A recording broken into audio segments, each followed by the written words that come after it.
Hey Ben, what's up? Hey, John, not much I guess. You alright, buddy? You seem to be bothered by something. I don't know, man. I'm just wondering what it means to be someone's avatar in an online game. What do you mean? I've just been trying to figure out if I'm just a character in a video game or if I'm somehow more than that. I understand that I'm just digital, but because my actions and the things I say are controlled by a real person, do I represent something more? You're wondering if you mean anything at all. Yeah. I've thought the same things before, man. If you accept online gaming as another form of interpersonal communication, then what does that mean for the people playing? That's exactly it. Can online gaming be seen as a real way that people communicate and build relationships that can be understood in real-world terms? It's a good question, and I don't think you're the only one asking it. There are definitely people who are curious as to what all this means. The opinions run both ways. Some think that online gaming can be very positive, and others think that it can be very negative. I've heard it go both ways, but I'm still confused. Let's start with the numbers. Okay. The online gaming was a $5.6 billion industry in 2006, and it has grown to $14.3 billion in 2011. That's quite a bit of growth. It's a huge industry. That number translates to having nearly 300 million people around the world playing online games. That's almost as many people as the population of the US. That number doesn't even include the 230 million people playing games together on Facebook. True. So, clearly the numbers are huge. Yeah. But what does that mean for us? Sure, lots of people are playing, but that's not enough to qualify it as more than just a game. I'm not done. The average age of online gamers is 23.6.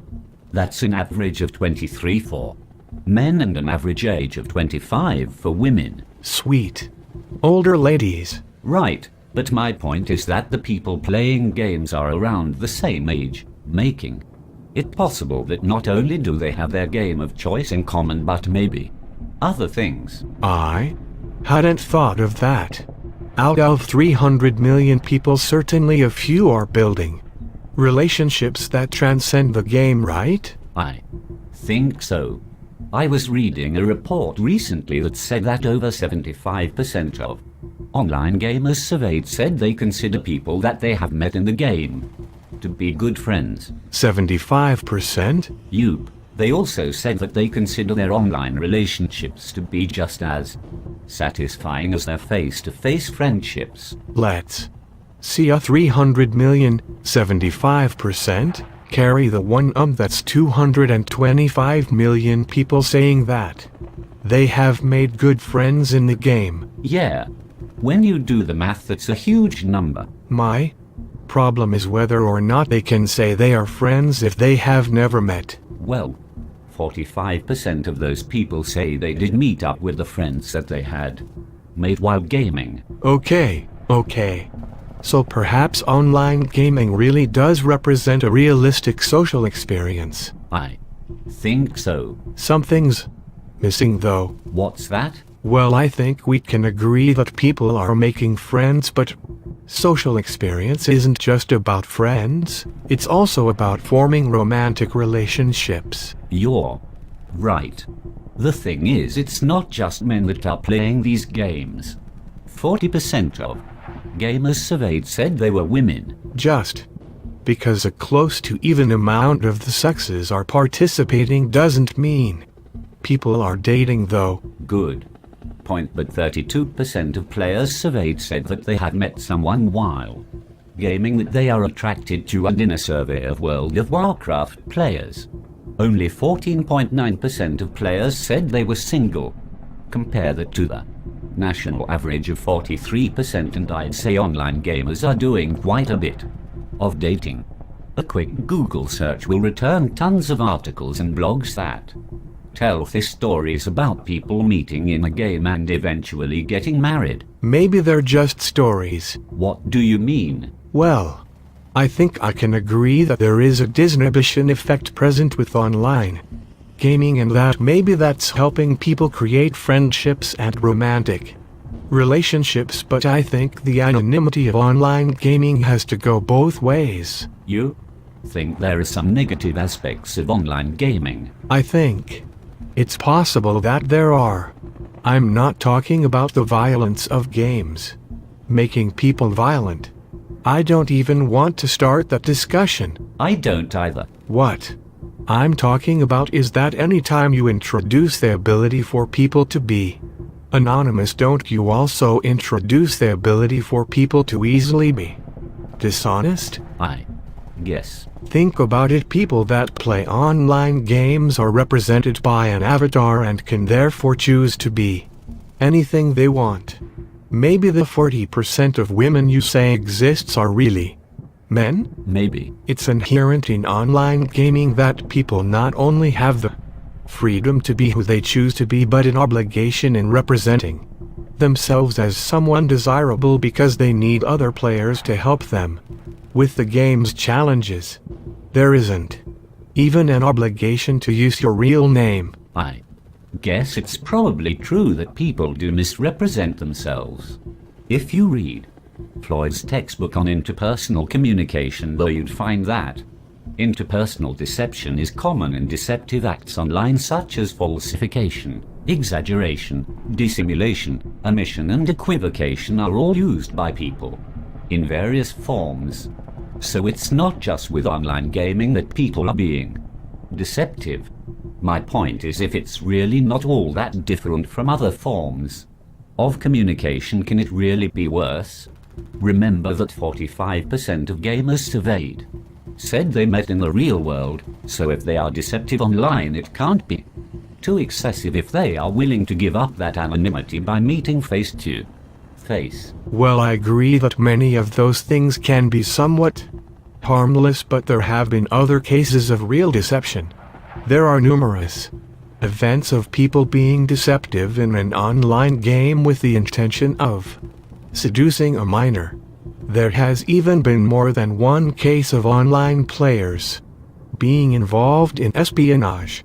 The biggest act was in a game called EVE Online, where a group of players stole nearly $45,000 single quote worth of in-game items and currency. Wow, those things are horrible, but things like that aren't exclusive to online gaming. I was talking to my friend Colin recently, and he had some things to say about online gaming that weren't very pleasant. Like what? Colin was telling me that online gaming might have some negative effects in the real world. Did you know that some psychologists think there is such a thing as gaming addiction? They call it pathological gaming. I didn't know that. Colin told me that some people can become so obsessed with gaming that they withdraw from family members and isolate themselves. Sometimes they neglect household duties and even neglect taking care of their children. I do know that the average online gamer plays for 23 hours a week. That seems like a lot, and I guess if that's the average, then there have to people playing more than average. Some people have taken time off work or been fired because they are playing at work. Some gamers have actually died because they neglect their own nutrition. That's not good. I guess the symptoms of withdrawal can be pretty severe. They include depression, anxiety, and social phobias. Even physical problems like carpal tunnel syndrome and something called Nintenditis. That's where they have repetitive injury and strain on their thumbs. I'm convinced there are definitely some negative things that can be associated with online gaming, but there are definitely positive things there too. There is a mixture of both.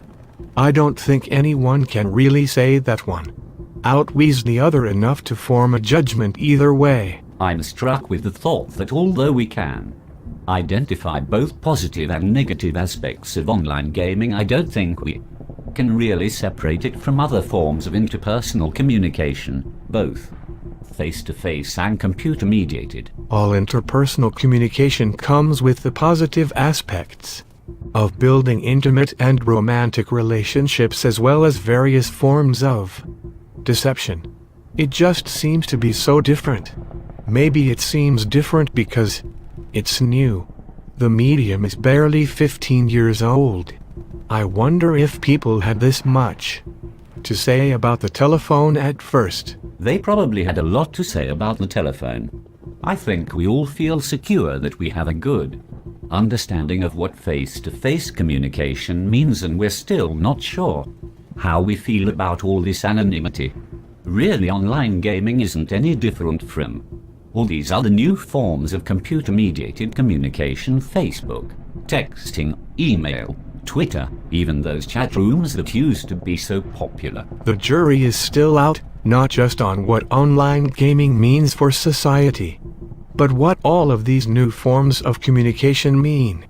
The only thing that seems to be certain, whether it's good or bad, is that there is a change in how we communicate and relate to one another. So if you're still wondering what it means to be part of an online game, I think I can sum it up a little bit based on what we've talked about. Okay. Online gamers are varied and have many different reasons for choosing to play, some good and some bad. Ultimately, online worlds have become a place where first impressions are formed by what you say instead of how you look, where you are, or how much money you make. A place where you are whoever you pretend to be. Obviously, there are millions of people who want that, and they aren't going anywhere. I'm real then. Sorry, buddy, you're still just ones and zeros, but I think it's safe to say that you are a fairly accurate representation of the person that controls you, even when they aren't completely honest.